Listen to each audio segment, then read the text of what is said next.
একাত্তরের গল্প বলে আত্মচোখে ঘোর, অথচ এই লোকেরাই ছিল সবচেয়ে বড় চোর, সবচেয়ে বড় দুর্নীতিবাজ, সবচেয়ে বড় ডাকাত।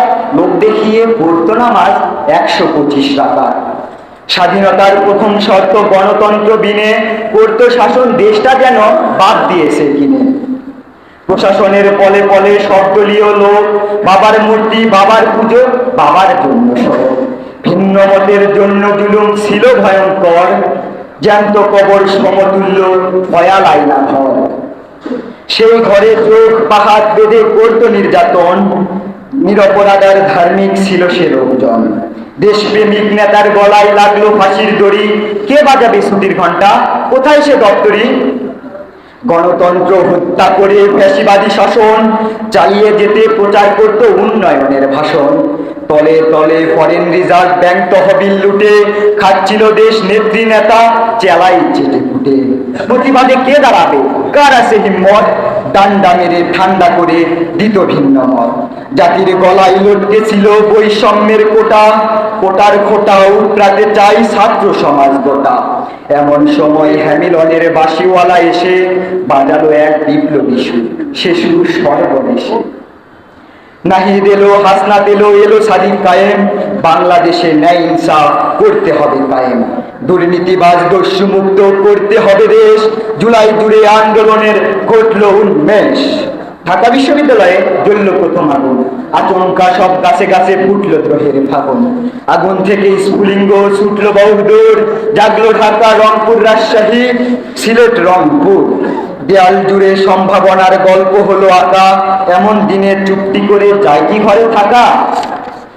নামলো পথে যুবক তরুণ, নামলো কুকি খোকা, সৈরা রানী ভাবছে এসব যায় কি করে রোখা।